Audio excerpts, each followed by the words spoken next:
What's going on, everybody? Gen716 back here again, and today want to quickly talk about this Wei Zhang versus Joanna Jedrzejcyzk championship fight for the strawweight title. I'm sorry if I pronounced those names wrong, by the way, but man, what a fight this was. Definitely fight of the year, in my opinion, or at least so far in the year of 2020. I definitely think that this was a fight where different, it had different type of strategies, different type of adjustments that were made in this fight. I thought both women were really, really aggressive in each of the different rounds. If you're just looking at both these fighters' perspectives, leg strikes, takedowns, takedown defense, head kicks, just striking, boxing in the pocket, all that stuff, man. Everything was displayed, right? Everything was displayed in this fight. In my opinion, I'm going to be honest, I thought there should have been a draw because I couldn't tell you who won a round. From rounds 1 through 5, I couldn't tell you who won a round. It was, I've never seen a fight, maybe since John Jones versus Gustafsson, who clearly won the round. And I'm not the second fight, but the first fight. I mean, this was just an incredible fight. Definitely the best female fight of all time in MMA. Definitely the best one. I thought that Zhang, I thought how she won this fight. The takedowns I think mattered. I definitely thought that they definitely mattered. I thought those takedowns really, really mattered. She definitely had the more significant strikes. If you look at the head damage, I mean, you look at Joanna Jedrzejczyk's forehead, man. It looked like she had telekinesis, like the alien from Destroy All Humans. She looked like it was just, her forehead was so swollen. It was just crazy. It was absolutely crazy. She looked like she was on that new little Uzi album cover art, man. It looked like she could be part of that, man. It's just, this is crazy. I mean, this fight was just absolutely insane. But then you look at Wei, her left side of her face was swollen. I mean, her eye was shut. Blood. She had a bloody nose, man. I think it's actually broken too.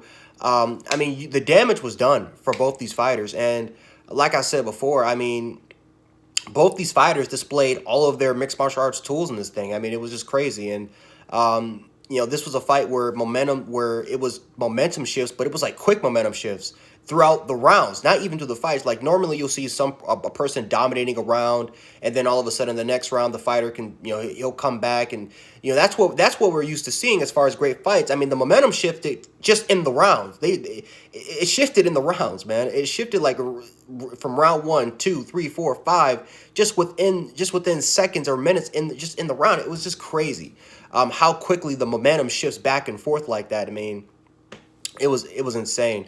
I thought that Zhang did a phenomenal job really cutting off that aggression. What I mean by that is that Joanna tried to really control one side of the ring. She tried to be the aggressor. She tried to push on the pace because she felt like Wei couldn't handle the pace. Obviously, if you looked at Joanna's corner, the coaches believe that if you push on the pace, she's not going to be able to handle it. And at one point, it did look like that. But Wei did a phenomenal job, really cutting off the center of the ring, standing in the pocket in which she needs to be. Of course, Wei is the stronger fighter. She's the more powerful fighter. So she did a phenomenal job standing in the pocket, really, really delivering that damage to Joanna, using her boxing. Of course, she did a phenomenal job checking the leg kicks of Joanna and also delivering the leg kicks to Joanna so she can really cut off her speed, cut off her movement, as far as trying to stick and move, because you saw Joanna, she did that, and she did that more in the second round and onwards, because she respected the power of Wei. Joanna did a great job of really staying calm, staying composed, sticking to the game plan, and still trying to be the aggressor, but not really just try to stay in the pocket and just try to throw these significant strikes like we're used to seeing Joanna, because again, her hands are faster than almost anybody in MMA, in female MMA. But it was more stick and move. The problem was that Wei's hands and her power her speed is just if not maybe a little faster than Joanna's, only except that again Wei has more power. So this was it was a more calculating type of fight. It was more of which fighter will make the more mistakes, make the more mental mistakes. And we didn't really see that too much. It was just more of both fighters really countering each other a lot, try to stand a little bit more in the pocket, but still try to deliver those significant blows to one another. And that's what we saw here. Wade just had the more significant strikes. I think that the more significant strikes was the biggest reason why she won this fight. Again, you look at Joanna. My goodness,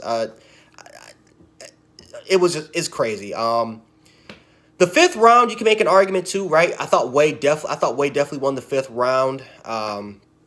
That could have been the deciding factor for the judges. Again, it was 48-47, 48-47. It was just 48-47 on all the judges' scorecards. So it could be for the person, for that final judge, that the fifth round was just the deciding factor. But, I mean, both these fighters went hard. I love the game plans for both these fighters. I love the fact that this fight was so damn entertaining and it got me off my seat. I'm jumping up and down. I'm running around the house. I'm going absolutely crazy for this fight because again, I'm not trying to disrespect female MMA, but we haven't really seen a lot of phenomenal fights, phenomenal or legendary fights, I would say, from the females division, right? Normally we see just a person just dominating the other. But this fight was it was so goddamn good from round 1 all the way to round 5. I definitely thought that this fight was definitely better than Amanda Nunes versus Valentina Shevchenko, the first couple of fights, the first couple of times that they did it. But man, just overall wise, just what a phenomenal fight, man. What a fight that we got here tonight. Definitely better than the next fight I'm going to be talking about between Israel Adesanya and Yoel Romero. But respect to both fighters. Hopefully, Joanna, oh my goodness, hopefully she went. I know she's in the hospital now, but hopefully she doesn't have a significant injury that can just derail her career. Again, the same thing could be said about Zhang. Sorry again if I'm pronouncing that. And again, just respect to both fighters and thank those guys. Thank you guys so much for just giving us just a phenomenal, entertaining fight, especially because we're paying for it. So thank you guys so much. So anyway, guys, that's all I got for you guys today. If you guys like the video, hit the like button, share the video, and subscribe. If you guys want more sports coverage from me from the future. Again, not the best commentary in the world, but still just coming off a UFC event live. This is raw and edited footage. So again, yeah, thank you guys so much for checking out. And yeah, that's all I got for you guys, at least for now. So anyway, guys, have a great night. Stay safe. This is Gen 716. I'll catch you guys in a bit. I'm out.